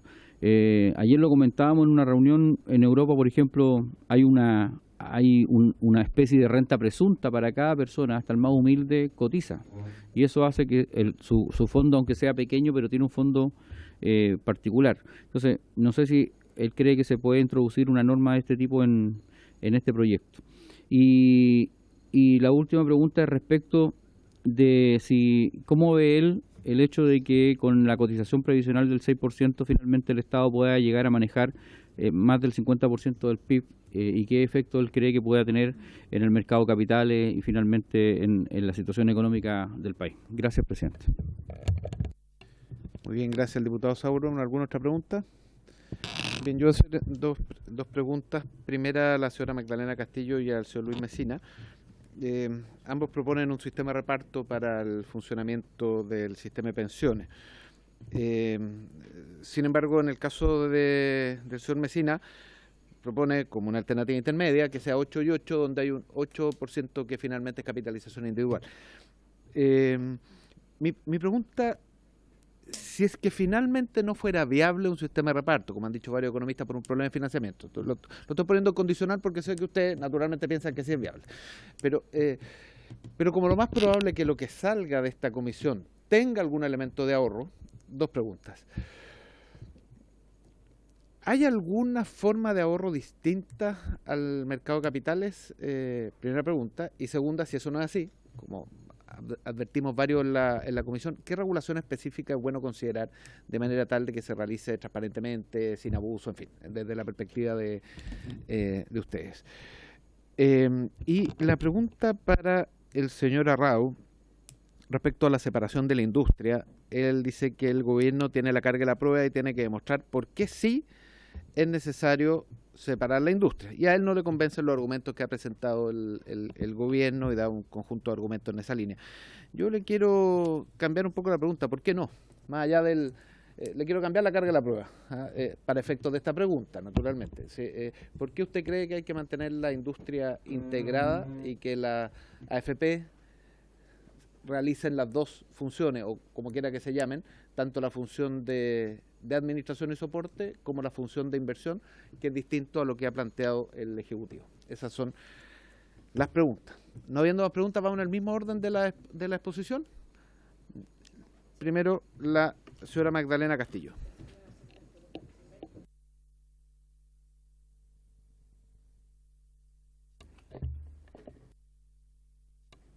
Sí. Por supuesto que consideramos que debe existir un sistema de seguridad social solidario, de reparto y tripartito, ¿ya? Y sí creemos que hay sistemas diferentes a la capitalización individual. Sentimos que aquí se nos ha convencido de que todo lo que existió alguna vez en este país fue malo, ¿ya? La lógica que se instaló fue destruir el sistema público en todo su contexto. Y haciendo estudios hacia atrás, si bien el sistema que existía antiguamente, antes del 73, vamos a decir, tenía diferentes tipos de caja que eran autofinanciadas y controladas, generaba más distribución. La gente podía sacar sus propios recursos e invertirlo en su casa propia y devolverlos además. Algunos no los devolvían, pero era su dinero. Eso generaba, principalmente por la libertad de asociación, por el derecho a la negociación colectiva que hoy día no tienen muchos trabajadores. Por lo tanto, había un mejor sistema económico que permitía ese tipo de cotización, digamos, forzosa pero solidaria, ¿ya? Hoy día nosotros pretendemos que no existan más AFP porque las AFP ya mostraron estos 41 años que no son lo que nos prometieron y que la capitalización individual no ayuda a que tengamos mejores pensiones. Ayuda a generar riqueza a otros, no a quienes somos dueños del dinero. Por lo tanto, sentimos que esto, administrado por el Estado, debe ser trabajado, administrado y generar mejores pensiones de las que hoy día nos entregan las AFP. Cuando hablamos de no más AFP es porque no queremos un sistema de cotización individual, sino que sea solidaria. Y eso lo puede generar el Estado. Lo hablamos hace más de 20 años atrás de que el sistema INP o Capredena o lo que financian las Fuerzas Armadas, si hubiesen sido malos, hace rato que habrían entrado a las AFP. Por lo tanto, eso nos demuestra, y el 75% de las pensiones que pagan ellos, las paga el Estado a través del INP y las instituciones, las ex cajas, ¿ya? Entonces nos demuestra de que el sistema sí funcionaba y que sigue siendo efectivo. Hoy día un trabajador que no se cambió al sistema nuevo de AFP del año 81 saca una pensión mínima de 600.000 pesos, siendo algunos trabajadores del sector público y otros de las empresas que no lograron cambiarse. Entonces nos demuestra que estos 41 años de capitalización individual no ha mejorado la calidad de vida y tampoco mejoraron las remuneraciones de los trabajadores, porque no nos prometieron subir las remuneraciones, como nos ofrece hoy día una publicidad de una AFP, aumenta tu pensión, aumenta tu sueldo, cámbiate a X, ¿ya? Eso no es mejor calidad para los trabajadores. Vivimos y trabajamos para tener una pensión, y como lo dije en un comienzo, nosotros de los 10 pesos que se recaudan en las pensiones, 8 lo ponemos nosotros los trabajadores. Entonces sentimos que se puede generar un sistema de reparto solidario y que lo administre el Estado. Coincidimos, como dijo en un minuto Luis Mesina, que hay gente que quiere alternativas, como existe FONASA y ISAPRES. Hoy día las ISAPRES están haciendo agua. Un sistema que gana mucho dinero y que el abuso y los costos que se cobran son abismantes. Un trabajador que tiene buena remuneración y que está en FONASA, si bien paga un 70% de sus beneficios como bonos, en una ISAPRE cotiza 10 veces ese valor. No sé qué tan rentable sea. Entonces sentimos que hoy día el Estado a lo mejor va a tener que recurrir y salvar a las ISAPRE con dinero de los chilenos y chilenas, y eso nos preocupa. Nos demuestra que sí pueden existir para los públicos y los privados, pero creemos que generando la instancia de que aquellos que se quieran quedar en el sistema privado, que lo sigan haciendo, y que son los que tienen muy buenas remuneraciones y grandes fondos, que son los menos.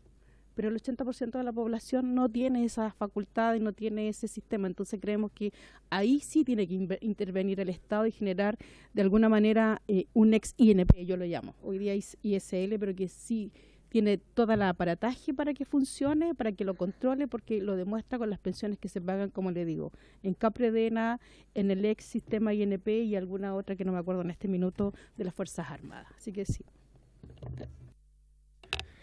Muchas gracias a la señora Magdalena Castillo. Tiene la palabra el señor Luis Mesina para responder las distintas consultas que se le han hecho. Sí, espero haber comprendido la pregunta de la diputada Sandón. En realidad, respecto a la PGU, entiendo o supongo que el gobierno tiene estos antecedentes. Está ocurriendo mucha conflictividad respecto de la entrega de este beneficio por una razón muy práctica y concreta. Muchas mujeres, particularmente, que recibían una pensión muy baja, producto de que sus fondos se van extinguiendo, cae fuertemente su pensión obtenida por el pilar contributivo. Entonces acceden a la pensión garantizada universal y se dan cuenta que al final con lo único que se quedan es con la PGU. Y eso está generando muchos conflictos, porque la gente se pregunta, después de una larga jornada, una larga vida laboral cotizando, se dan cuenta que al fin de cuentas, valga la redundancia, lo único que les queda es la pensión garantizada universal. Por eso lo puse al final de mi presentación, que tiene que tener sentido esta contribución que hace el Estado. Y recordar uno de los argumentos centrales que se esgrimieron cuando se implanta este sistema, contrariando la voluntad, por supuesto, de los trabajadores de la época, y era que el Estado iba a dejar de distraer recursos. Yo invito a que lean este libro, El Cascabel al Gato, donde Piñera lo decía claramente. No vamos a distraer más recursos públicos para un sistema colapsado que era el antiguo, y esos recursos los vamos a destinar a otras áreas de la sociedad. Bueno, se ha demostrado que cada vez se requieren más recursos públicos, incluso aumentar la PGU a 250 va a significar más recursos públicos. Eso es lo primero. Lo segundo, respecto a la misma pregunta, que creo como un dato ilustrativo, yo soy secretario general de la Confederación de Sindicatos Bancarios y Sistema Financiero.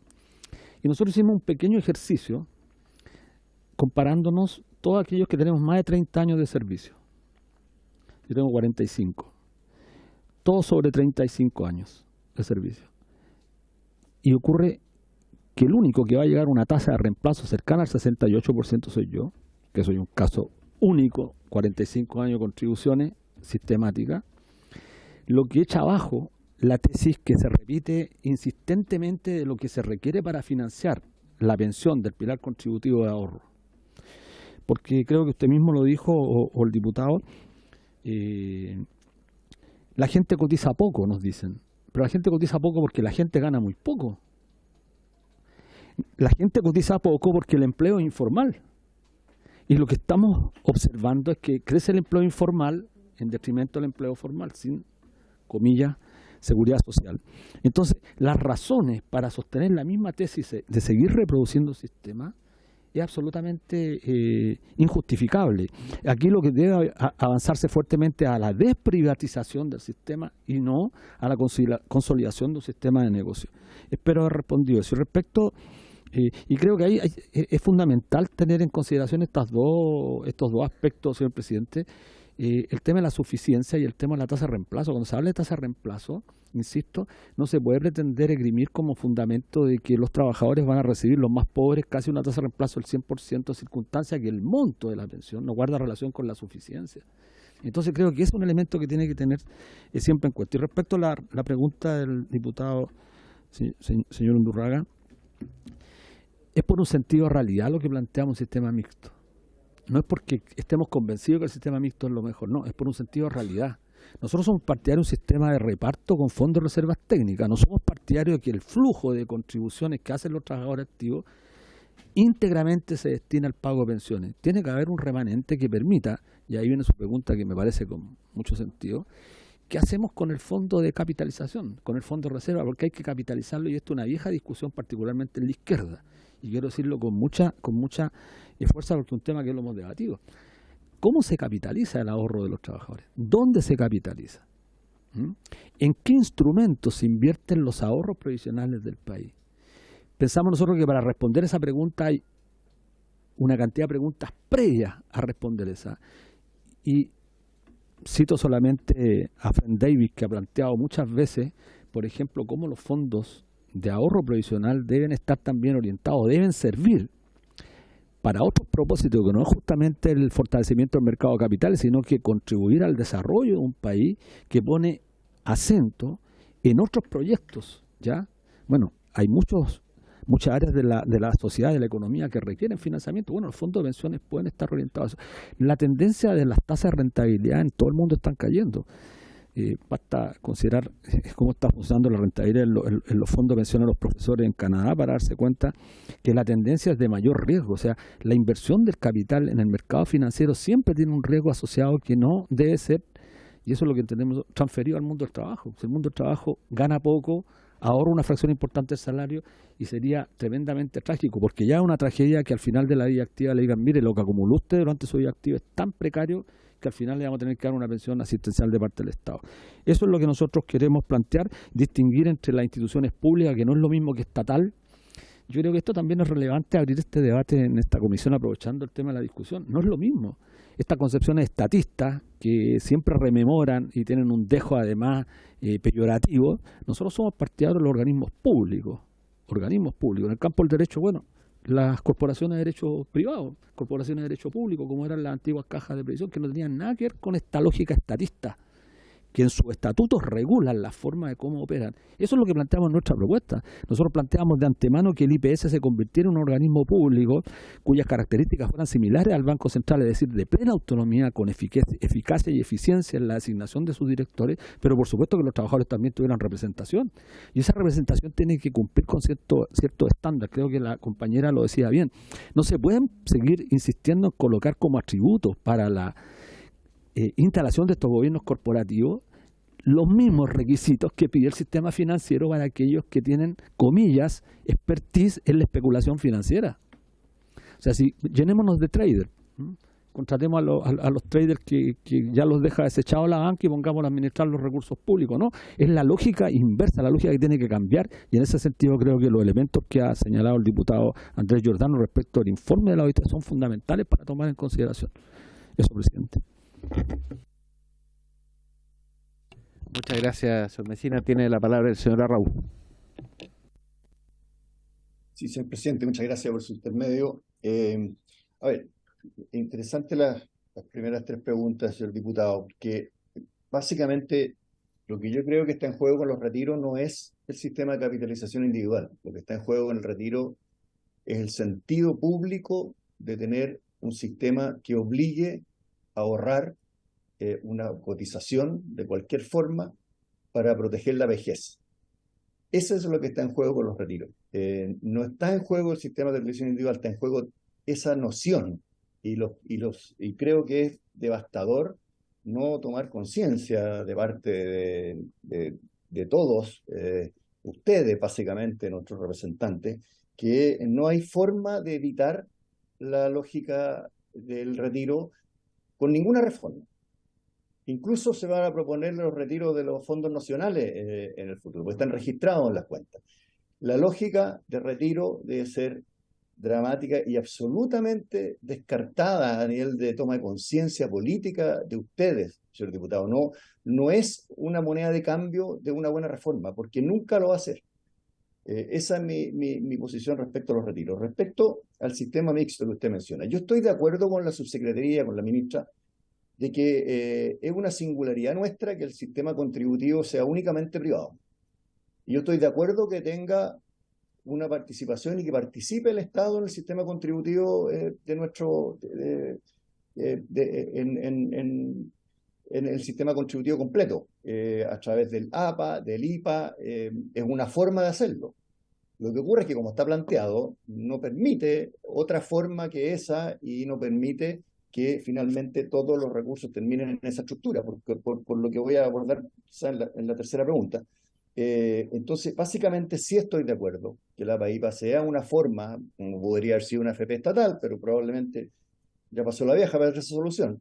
La PAIPA sea una forma que el Estado entre y que la gente pueda elegir quienes desean al Estado administrándole sus fondos a la estructura PAIPA, pero también corresponde, porque así lo queremos muchos y no somos pocos, que creemos que mejor un administrador privado nos puede representar esto. Y básicamente yo también rescato, y esta es una propuesta que hice en su minuto en un seminario junto a la ministra en el CEP, yo rescato el argumento de que puede haber entradas de IPPs, inversores que no quieran tener soporte, y rescato que quieran contratar al APA para entrar con menos costo de entrada, pero es necesario y absoluto que no sea obligatorio desintegrarse, porque si no, la estructura de PAIPA no tiene competencia alguna y no tiene disciplina de contención de costos alguno.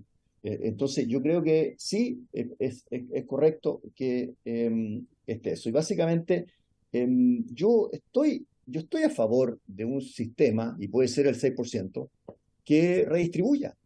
Si esto se ha venido discutiendo desde la propuesta del presidente Bachelet, del presidente Piñera, estoy de acuerdo de una cotización de 6% que distribuya. Creo que es posible hacerlo y es conveniente. Puede ser incluso que se consolide el 0,01 por los años cotizados como una cotización mínima para este 6%, pero va a ser mucho mejor y va a ser más, el Estado va a ahorrar más recursos si es que ese 6% se acumula en cuentas individuales al 4%, en lugar de si se acumula en cuentas nacionales al 2%. Va a salir más barato y también se puede poner como una pensión mínima. Hay otras formas de redistribuir el 6%. Yo lo propuse en alguna forma. Se puede tomar todo ese paquete de recaudación y se puede distribuir no de acuerdo a las cotizaciones de cada uno, sino que de acuerdo a los meses cotizados de cada uno. Hay muchas formas de introducir solidaridad en este 6% y el Estado tiene un rol en él. Lo que no tiene sentido es castigar en 2 puntos porcentuales la acumulación de las personas ahí. Respecto a la pregunta del diputado Sauerman, básicamente ahí es donde está el punto. El punto es que tenemos que concentrarnos en el problema verdadero que hay detrás de todo esto y de las muy bajas pensiones y que ha mencionado y comparto está pagando el sistema, que ha mencionado don Luis Mesina y lo compartimos todos. Han sido las lagunas, ha sido la informalidad, ha sido eso lo que ha generado esto. Y pensemos en un sistema de reparto. El sistema de reparto tiene normalmente 15 años de cotización para tener derecho a tener pensiones. Si pensamos que 15 años sobre 40 son 37%, cualquier persona que tenga una densidad de cotización inferior a 37% no va a tener ni uno en el sistema de reparto, como se conoce el sistema definido, porque hay que controlarlo. En la práctica, el sistema de reparto históricamente fue un sistema elitista de empleados dependientes de alto nivel de cotización. Entonces, sí hay que tener un sistema de protección, sí se puede el Estado entrar, y eso es muy relevante, y concentrémonos en obligar a cotizar. Y aquí hay muchas más maneras. Salvador Valdés, colega, ha propuesto muchas formas de concentrarnos en eso. Hay muchas otras. quizás el rol del Servicio de Impuesto Interno puede ser muy superior al que tiene hoy día, preocupándose no solo de no devolver las soluciones de devolución, que ahora no van a existir, preocupándose de que todos estén quizás hasta recaudando un porcentaje de ese 6% en forma directa y entregándoselo así. Finalmente, me reservé, también estaba en la primera pregunta del diputado, la pregunta del presidente Undurraga. Diputado, básicamente, señor presidente, ¿por qué no? Porque cuando descubramos el error va a ser demasiado tarde. Cuando descubramos el error vamos a haber dilapidado toda la acumulación intangible que han acumulado la AFP en 212 procesos que no va a poder ser igualado por el APA. Vamos a descubrir que los IPP y los IPA no van a poder cobrar el 0,16. Vamos a descubrir que vamos a estar pagando más, como en Canadá, fondo público paga el 1% de las cotizaciones del fondo. Entonces, vamos a descubrir demasiadas cosas.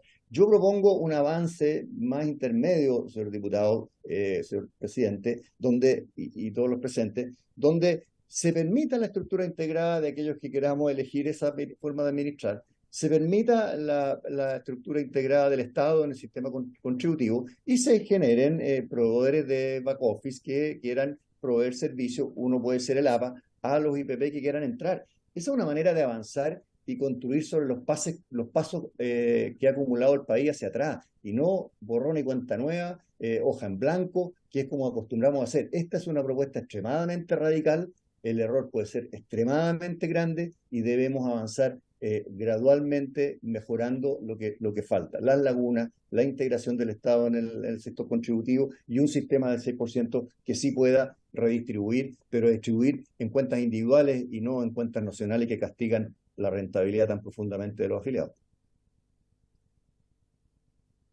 Muy bien, gracias por su respuesta al señor Patricio Arrau. Estamos terminando, pero el Ejecutivo nos ha pedido la palabra, tanto el subsecretario como el superintendente. Adelante. Gracias, presidente. Quisiera partir diciendo que estamos bien de acuerdo con el comentario que planteó por su intermedio presidente el diputado Sauerbaum, la importancia de mejorar el tema de las cotizaciones respecto a la informalidad.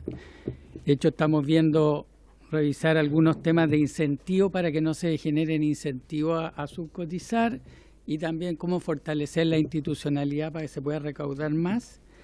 En relación a los comentarios de Patricio, que es un economista que respeto mucho por transparencia, además tengo que decir que es amigo mío, pero en este caso, hace muchos años, tengo algunas discrepancias que son relevantes para este debate. El ejercicio que él plantea para el tema de régimen es interesante, pero es un ejercicio que deja de lado toda la relevancia por la cual existen las cuentas nacionales, que es poder pagar beneficios a los actuales pensionados y todo lo que se van a jubilar en los próximos 30 o 40 años. Si ese es todo el punto. Sabemos que el tema de la capitalización individual se demora mucho, y solo para efectos, lo segundo, que metodológicamente, cuando compara las dos cosas, compara una tasa de la capitalización individual, que es mucho más volátil, con la de las cuentas nacionales, que es mucho más estable, y es una comparación injusta desde ese punto de vista, pero está bien. Pero incluso en ese escenario, yo quiero decir que para el caso de las mujeres en régimen, todas aquellas que tengan remuneraciones inferiores a 1.091.000 pesos reciben una pensión mayor con la propuesta, si la plata va al Seguro Social, que a la cuenta individual. Y respecto a la separación de la industria, dos comentarios. Patricio insiste en el tema de las ganancias de eficiencia, y nosotros hemos explicado probablemente mal, porque no se ha entendido, que el ejercicio que nosotros hacemos desde el punto de vista del impacto en comisiones no asume que hay ganancias de eficiencia adicionales, asume que el fisco asume los mismos costos que hoy día cuesta el soporte y lo transfiere al usuario, y que cualquier ganancia de eficiencia adicional es un ahorro para el fisco, no tiene impacto en el tema de comisiones. Y lo segundo, respecto al tema de la libre elección, Patricio dice, no hay libre elección si es que no va un vendedor a buscar a la persona a decirle, a ofrecerle, cámbiate de AFP o de privado. Para él no hay libre elección si la persona puede elegir en un portal con atributos de rentabilidad y de costo cuál inversor optar. Solo hay libre elección si es que hay un vendedor que tiene conflicto de interés de la AFP diciéndole vente a mi AFP, en circunstancias de que el mismo paper del economista Singale dice que no hay ninguna evidencia de que a las personas, de que hayan diferencias sistemáticas de rentabilidad o ganancias de costo entre una AFP y otra. Y por lo tanto, y lo último, en el tema de la libre elección, es interesante el planteamiento Patricio, pero también hay que hacerse cargo del tema de las rentas. Hoy día la AFP por la parte administrativa prácticamente cobran $1.000 millones al año y los costos son $500 millones. Entonces hay una renta de $500 millones que hay que hacerse cargo. Y está bien, la manera que propone el gobierno probablemente no es la única, pero pueden haber otras. Presidente, si por su intermedio, si es posible...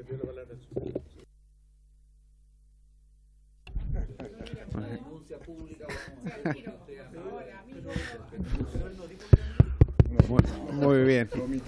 Tiene la palabra el señor superintendente. Gracias, señor presidente. Bueno, yo no soy amigo de Patricio Arrau, pero sí lo conozco bastante y lo respeto, aunque no me saludó. Está bien. Bueno, mire. No me informaron que estaba presente, pero gracias, don Patricio.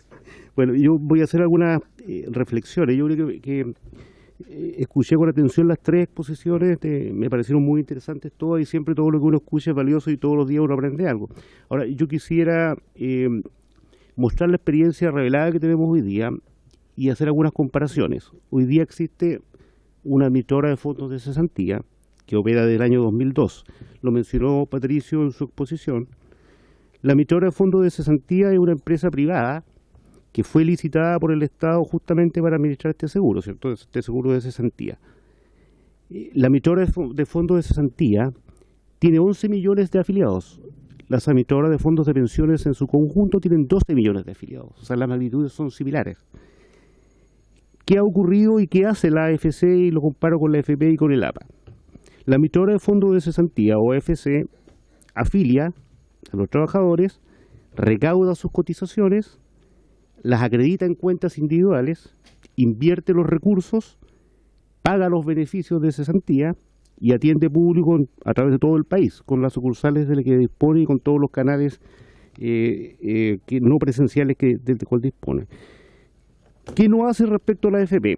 La emisora de fondos de cesantía no tiene gastos de comerciales, puesto que es una entidad única que administra los recursos. ¿Qué hace distinto respecto del APA? Invierte también los recursos. El APA no los invierte como está planteado en el proyecto de ley. Entonces tenemos ya una entidad que centraliza y licita funciones muy similares a las que hace hoy día la emisora de fondos de pensiones.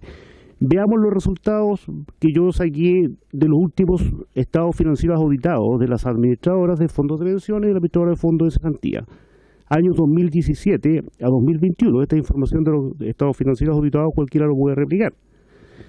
Los gastos de la AFP en ese periodo de 5 años, gastos promedio por afiliado son de 33.954 pesos.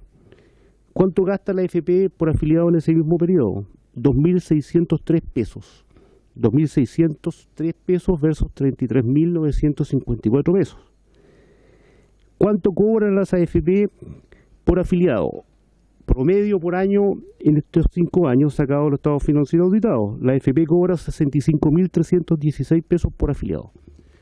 ¿Cuánto cobra la administradora de fondos de cesantía? 3.448 pesos por afiliado. 65.000 versus 3.400.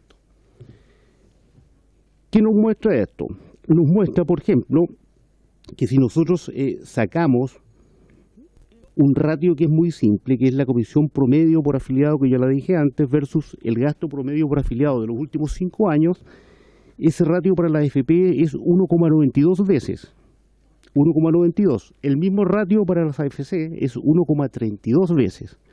Esto nos muestra que la AFP no solo cobra mucho más por afiliado que la AFC, O sea, no solo gasta mucho más, sino que cobra mucho más. Gasta mucho más, pero además cobra mucho más, o sea, margina mucho más.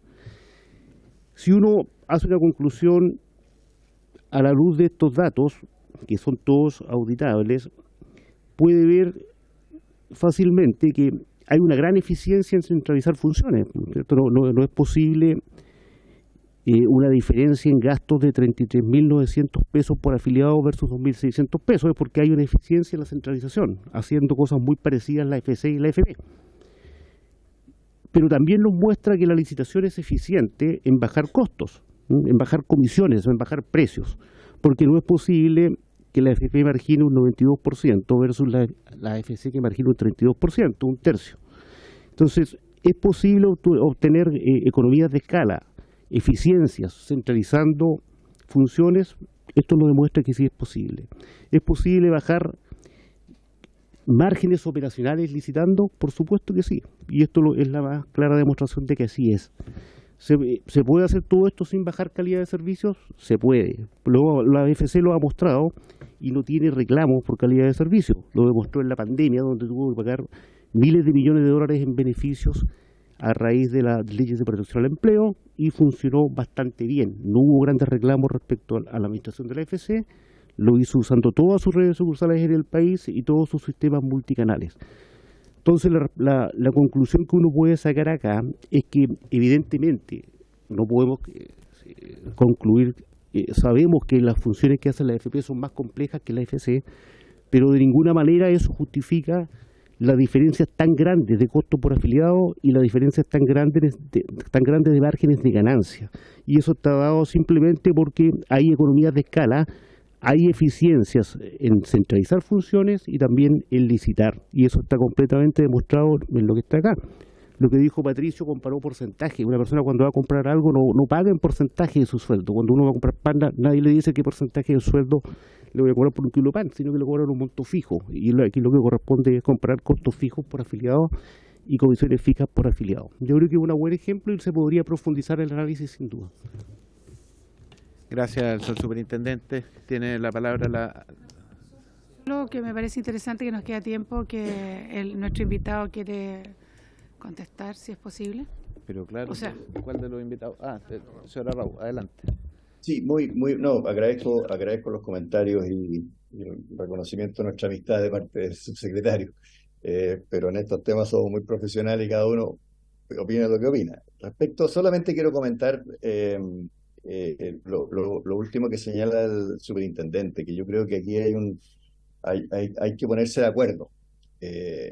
Ustedes están haciendo una propuesta para que la administración de fondos sea como porcentaje del saldo.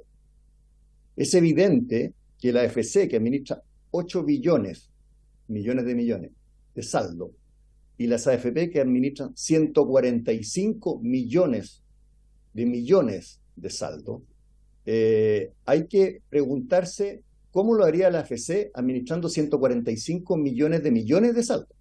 No los 8 millones, porque el porcentaje de 8 millones de 0,42 dividido por los 11 millones de afiliados es bastante chico, 2.000, 3.000 pesos. Pero el porcentaje, la pregunta es que está sugiriendo el señor superintendente que si le pasamos los 145 millones, que además tiene que invertir mucho más, no en renta fija nacional, que es bastante barato, sino que tiene que invertir en el exterior para rentar 6, 7, tiene que conseguir otro tipo. Entonces, la manera que él lo hace es inconsistente con lo que el propio gobierno está haciendo, que es yéndose a porcentaje de saldo, porque lo que es imposible que la AFC con 145 billones en español de saldo pueda hacerlo a los mismos 3.000 pesos. Entonces aquí hay un problema de que debemos abrir estos debates con toda la transparencia que corresponde. El superintendente tiene que argumentarme que la AFC se va a ir al 0,001% del saldo cuando le multipliquen por esa magnitud. Yo creo que aquí es el tipo de cosa que los técnicos podemos ponernos de acuerdo y podemos ayudar, pero es importante darnos el espacio para poder responder estas cosas. El AFC funciona hoy día con 0,42, la AFP es con 0,68, y si le sacamos a la AFP la venta, los 160 millones, llegamos al mismo número que la AFC hoy día, al 0,42. Entonces, pongámonos de acuerdo cuándo corresponde el costo unitario, dividiendo los afiliados, que eso es para administración de cuentas solamente, pero no es para la administración de saldo, que es el gran monto que hay que estar administrando cuando son esa cantidad de billones de administración. Y por último, básicamente, está bien. Ok, muchas gracias al señor Arraut. Tiene la palabra el señor Mesina, después la réplica del superintendente y ahí se nos acaba el tiempo. Sí, no, creo que ha quedado absolutamente claro el nivel de diferencia en eficiencia, por ejemplo, a propósito de lo que decía el superintendente recién respecto a la FCE y las AFP. Yo solamente una observación, señor presidente, que me parece del todo necesario hacerlo acá, toda vez que yo represento un movimiento social.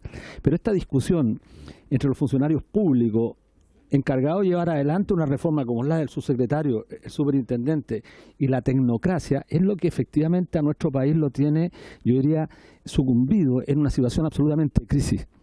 Se requiere la técnica, por supuesto, ninguna duda. Pero la discusión sobre el nuevo sistema de pensiones en este país requiere de argumentos de carácter político. ¿Qué es lo que queremos nosotros construir en materia de seguridad social? Y cuando estamos hablando de seguridad social nos estamos refiriendo concretamente a lo público, no a lo privado. Y desgraciadamente el predominio del debate lo tienen, querámoslo o no, en estas últimas 4 décadas, tecnócratas que medido por los resultados de eficiencia son realmente un fracaso. Y creo que lo que requiere nuestro país es escuchar menos a los técnicos y escuchar mucho más a la gente, a la realidad, a los políticos. Los políticos que son los encargados de construir políticas públicas, no tanta tecnocracia, señor presidente. Bien. Muchas gracias, señor Mesina. Cerramos con el señor superintendente porque nos quedan muy pocos minutos. Gracias. Bueno, simplemente yo creo, lo que yo quería mostrar simplemente es que hay un camino, digamos, que hay un camino que se puede recorrer, que ya está comprobado, que se puede ser más eficiente y se puede bajar costos y también bajar precios si uno lo hace bien y si uno lo quiere hacer.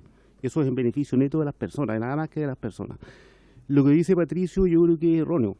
Él señala que yo no estoy refiriendo a la administración de inversiones, por supuesto que no. De hecho, no estoy colocando aquí las comisiones que cobran la AFP por invertir.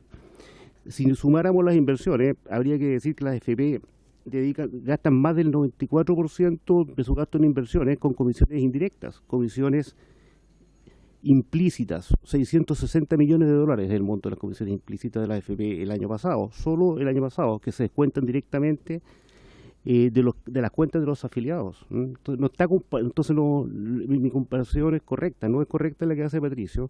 Si tendríamos que sumar entonces esos 660 millones de dólares también a los costos para hacer una comparación justa, ¿no? Por lo tanto, no creo que no afecten absolutamente nada a lo que él dijo, a lo que yo señalé, ¿no? Muy bien, le agradecemos al señor superintendente. Agradecemos a los invitados, a la señora Magdalena Castillo Díaz, secretaria general de la Central Autónoma de Trabajadores CAT. Muchas gracias por estar acá. Junto al señor Hernán Méndez Ramírez, secretario adjunto de Seguridad Social y Salud Laboral de la CAT. No hemos terminado todavía el resto. Al señor Luis Mesina Marín, vocero de la coordinadora No Más AFP. Agradecerle también su presencia junto a la señora Ana Muga Sáez. Agradecerle también. Y al señor Patricio Arraut Ponce, economista y presidente de Gerence Capital. También le agradecemos. Al subsecretario, al superintendente, también como siempre, muchas gracias, ya son de la casa. Nos vemos en la tarde, sin más que tratar, habiéndose cumplido el objeto de esta sesión, esta se levanta.